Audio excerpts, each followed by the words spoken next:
Thank you, Dr. Roldan, and thank you all, members of the family, Joaquin, Martha, Arthur, distinguished business and civic leaders, members of the community at large. I want to do two things this afternoon and not hold this up too much to make sure that we get into the conversation. And those two things are, one, to confirm we are in a financial ditch. Anita sort of described it. I may put a couple more numbers around it, but that is the reality. And then second, I want to talk about how we got into that ditch, and then how perhaps we might actually start to, thank you, one of the challenges of being tall is in getting on and off airplanes. Is that better? The second thing I want to do is to sort of describe the process to get out of the ditch, because although it is dark and this is not the best, these are not the best days for the system, I do sense that we will have an opportunity to move forward in a way that will maintain the great institution that Jackson is.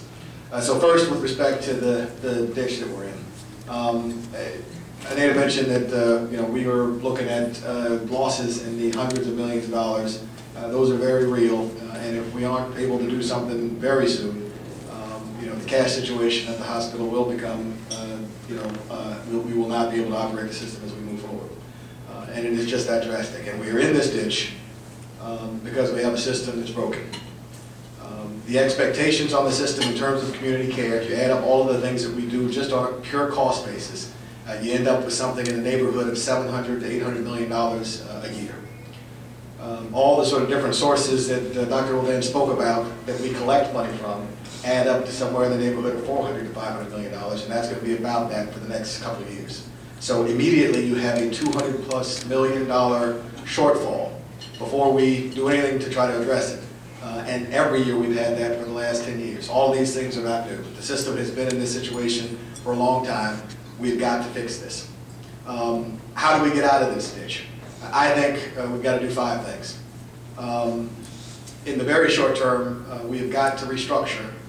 We've got to continue to look for efficiencies. We've been doing it for 5 years now. The family can tell you that we've been working hard, and we have taken tens of millions of dollars out of the system. We will continue to push that. That is part of what we have to do. Secondly, we've got to work through and evolve our relationship with our academic medical centers. There's been a little bit that you all have heard about, no doubt, about the current relationship with UM and the acquisition of the hospital. All those are growing pains that we'll have to wrestle with and figure out how to work better together and increase the ability for us to work and cooperate together going forward, and we're doing that. The third thing we have to do is to invest in our infrastructure. I mentioned that the system's been broken for a long time. We have probably $1 billion worth of underinvested capital requirements around the system. The county was helpful in getting $150 million last summer, which helps against that, but that still leaves several $100 million of things that we still need to do to sort of maintain our competitive footprint and be able to attract the paying patients that we currently do. Are you saying you're behind $1 billion in infrastructure repair, or in order to maintain it? No, we are behind. You're behind $1 billion. Yep. So that $150 million is really... It's the most we have had to prioritize, and really prioritize. So that is another big challenge. The fourth thing we've got to do is to grow.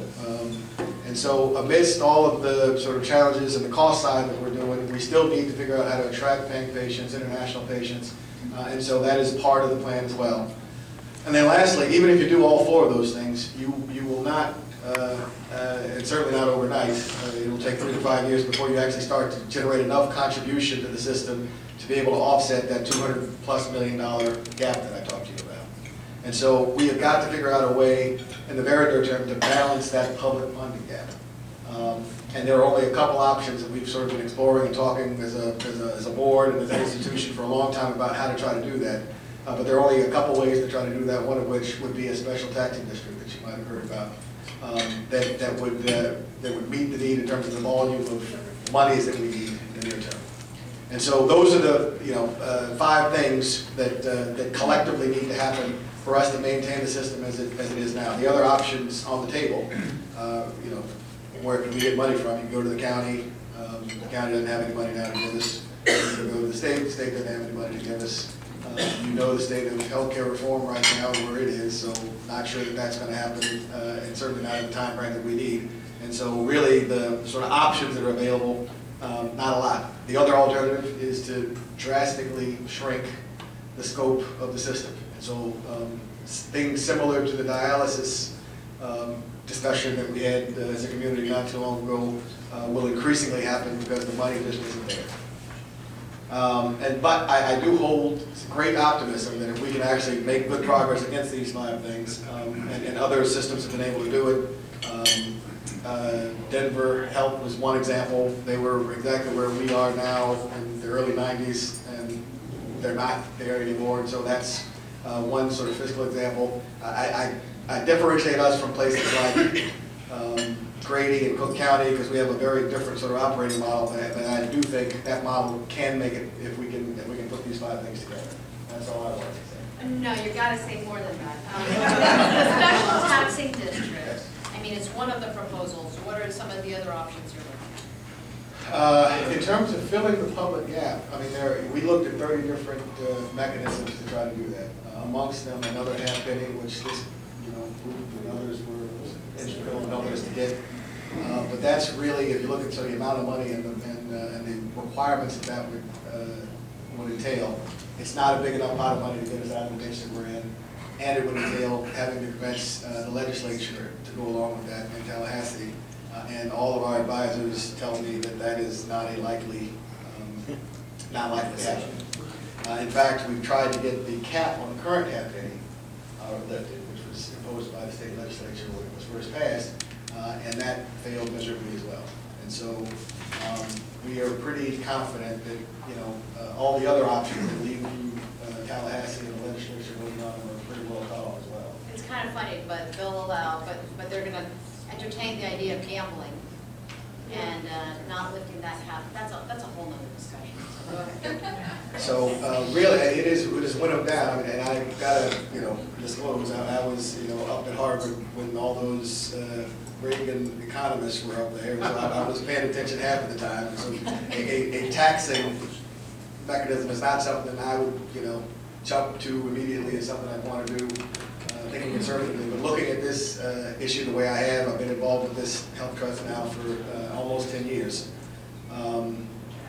There aren't really any other options to try to protect this very important institution. I mean, I look at all the other benefits of it being, $3 billion worth of economic activity, 12,000 employees. It is not only for the services that it provides, it is a vital sort of economic contributor to what we, live and breathe here every day. And so I am, certainly reluctant to go to the public, especially, I mean, if I can pick a worse time to try to ask people for money. This would be it. As bad as you can get. But we are where we are. In order for the system to move forward anywhere close to what it is today and what it has been, it's become a gotta have, not a nice to have. Very true. Dr.